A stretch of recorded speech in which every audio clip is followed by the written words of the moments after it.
मार्कुस शुभवर्तमान अध्याय 14. येशूला ठार मारण्याचा कट. येशूला ठार मारण्याचा कट.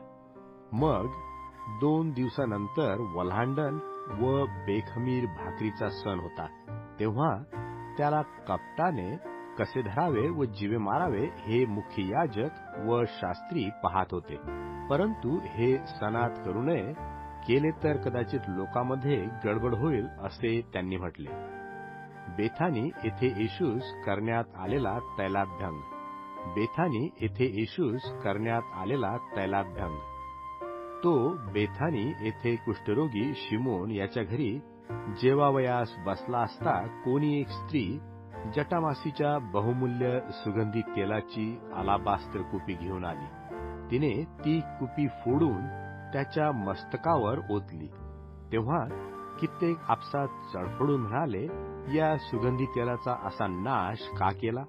कारण हे सुगंधी तेल 500 रुपयावर विकून ते गोरगरिबास देता आले असते. अशी त्यांनी तिजविषयी कुरकुर केली. ह्यावर येशू बोलला, हिला असू द्या, हिला त्रास का देता? हिने माझ्यासाठी एक सत्कृत्य केले आहे. गोरगरीब नेहमीच तुम्हाजवळ आहेत व तुम्हास पाहिजे तेव्हा त्यांचे बरे करता येते. परंतु मी तुम्हाजवळ नेहमी आहे असे नाही. जे काही हिच्याने करवले ते हिने केले. हिने माझ्या शरीराला उत्तर कार्यासाठी अगोदरच सुगंधी द्रव्य लावून ठेवले आहे. मी तुम्हास खचित सांगतो की सर्व जगात जेथे जेथे सुवार्ता गाजवतील तेथे तेथे हिने जे केले आहे तेही हिच्या स्मरणार्थ सांगतील. यहुदा विश्वासघात करतो. यहुदा विश्वासघात करतो.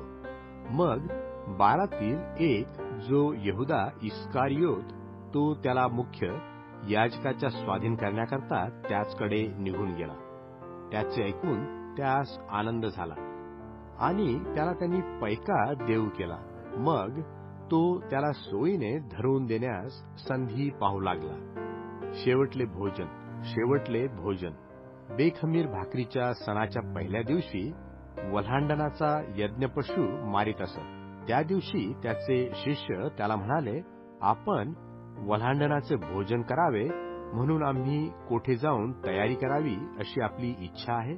मग त्याने आपल्या शिष्यातील 2 पाठविताना सांगितले, नगरात जा, म्हणजे कोणी एक मनुष्य पाण्याचे मडके घेऊन जाताना तुम्हास भेटेल, त्याच्या मागून जा.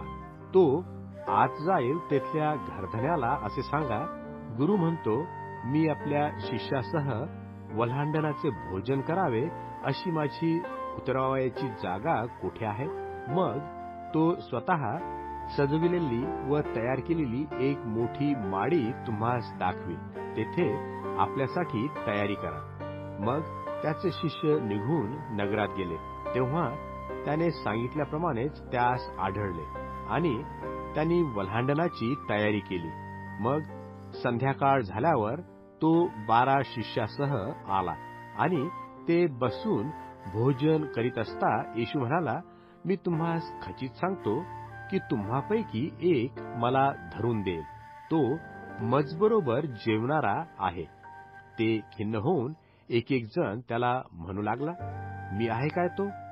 त्याने त्यास म्हटले, 12 जणातील एक मजबरोबर ताटात हात घालीत आहे तो.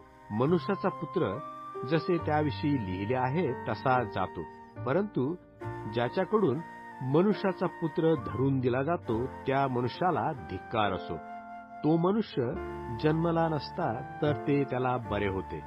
ते भोजन करीत असता त्याने भाकर घेऊन व आशीर्वाद देऊन ती मोडली आणि त्यास देऊन म्हटले, घ्या, हे माझे शरीर आहे. आणि त्याने प्याला घेऊन व परमेश्वराचे उपकार स्मरण करून त्यास दिला आणि ते सर्व त्यातील प्याले.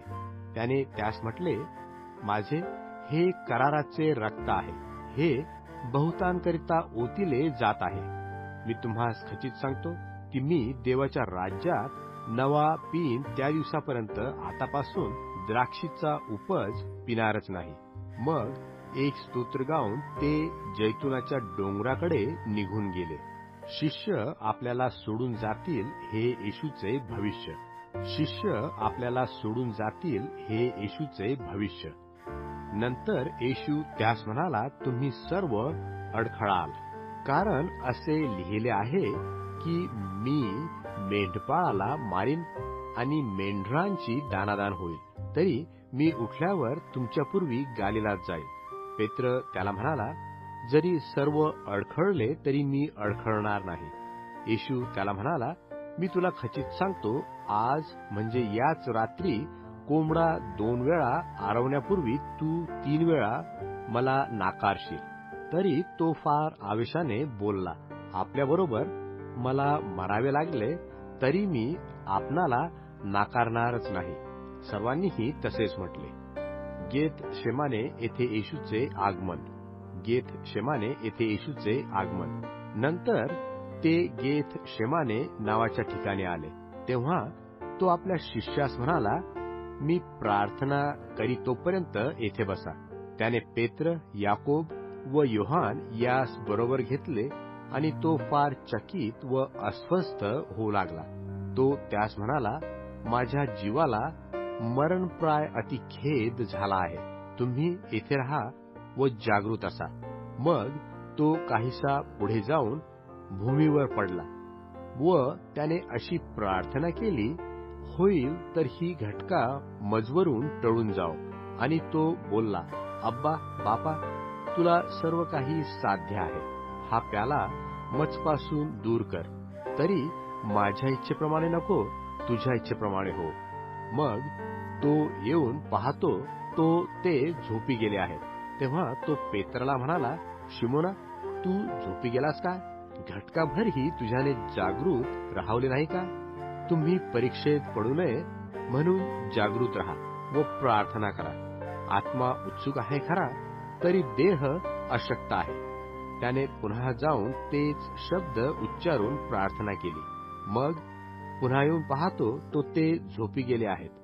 त्यांचे डोळे फार जड झाले होते आणि त्याला काय उत्तर द्यावे हे त्यास सुचले नाही. तो तिसऱ्याने येऊन त्यास म्हणाला, आता झोप व विसावा घ्या, पुरे झाले. घटका आली आहे. पहा, मनुष्याचा पुत्र पापी मनुष्यांच्या हाती धरून दिला जात आहे. उठा, आपण जाऊ. पहा, मला धरून देणारा जवळ आला आहे.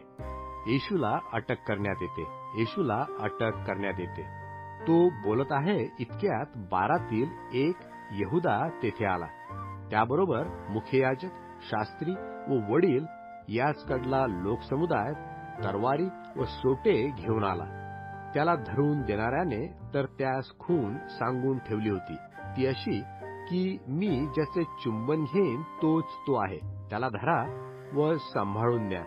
तो आल्यावर तत्काळ त्याचकडे गेला आणि गुरुजी असे म्हणून त्याने त्याची पुष्कळ चुंबने घेतली. मग त्यांनी त्याचवर हात टाकून त्याला धरले. जे त्याचजवळ उभे होते त्यांच्यातून एकाने तरवार उपसून मुख्य याजकाच्या दासावर प्रहार केला व त्याचा कान कापून टाकला. तेव्हा येशूने त्यास म्हटले, जसे एखाद्या लुटारूवर तरवारी व सोटे घेऊन जावे तसे तुम्ही मला धराव्यास बाहेर आला काय? मी प्रतिदिवशी मंदिरात शिकवित असता तुम्हाबरोबर असे, पण तुम्ही मला धरले नाही. तरी शास्त्रवचन पूर्ण व्हावे म्हणून हे झाले आहे. मग सर्व त्याला सोडून पळाले. त्याप्रसंगी कोणी एक तरुण उघड्या अंगावर तागाचे वस्त्र पांघरून त्याच्या मागून चालत होता. त्याला त्यांनी धरले, परंतु तो ते तागाचे वस्त्र टाकून त्याचपासून उघडाच पळाला. मुख्य याजकासमोर येशूची चौकशी. मुख्य याजकासमोर येशूची चौकशी. नंतर त्यांनी येशूला प्रमुख याजकाकडे नेले आणि त्याच्याजवळ सर्व मुख्य याजक, वडील व शास्त्री जमले. पेत्र त्याच्यापासून दूर चालत आत म्हणजे प्रमुख याजकाच्या वाड्यात गेला आणि कामदाराबरोबर विस्तवाजवळ त्याच्या उजेडात शेकत बसला.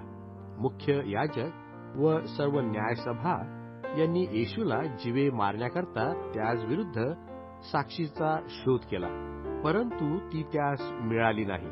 बहुतांनी त्याच्या विरुद्ध खोटी साक्ष दिली, परंतु त्यांच्या साक्षीत मेळ नव्हता.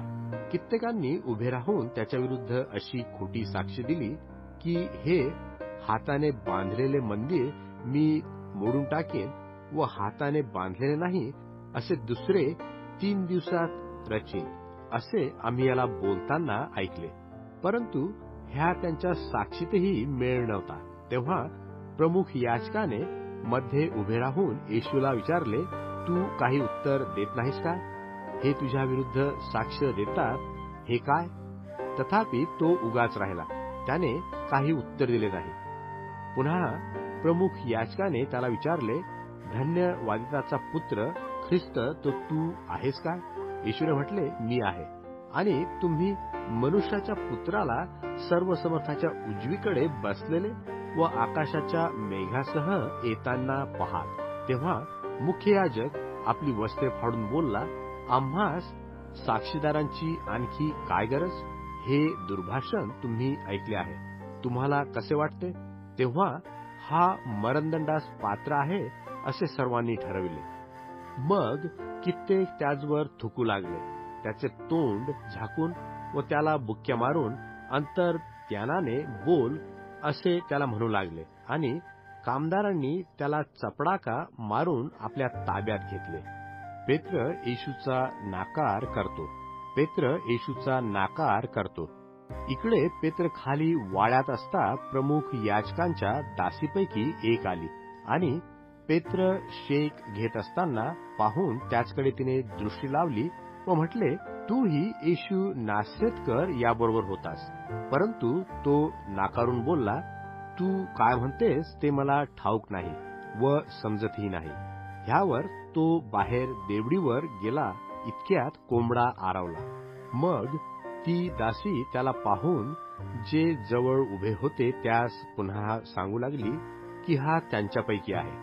तरी त्याने पुन्हा नाकारिले. मग काही वेळाने जवळ उभे राहणारे पेत्राला पुन्हा म्हणाले, तू खरोखरच त्यांच्यापैकी आहेस, कारण तू गालिली आहेस. परंतु तो शापोच्चारण करून व शपथा वाहून म्हणू लागला, ह्या ज्या मनुष्याविषयी तुम्ही बोलता त्याला मी ओळखीत नाही. तक्षणी दुसऱ्याने कोंबडा आरवला. तेव्हा कोंबडा 2 वेळा आरवण्यापूर्वी तू 3 वेळा मला नाकारशील असे जे शब्द येशूने पेत्राला सांगितले होते ते त्याला आठवले आणि त्याविषयी विचार करून तो रडला.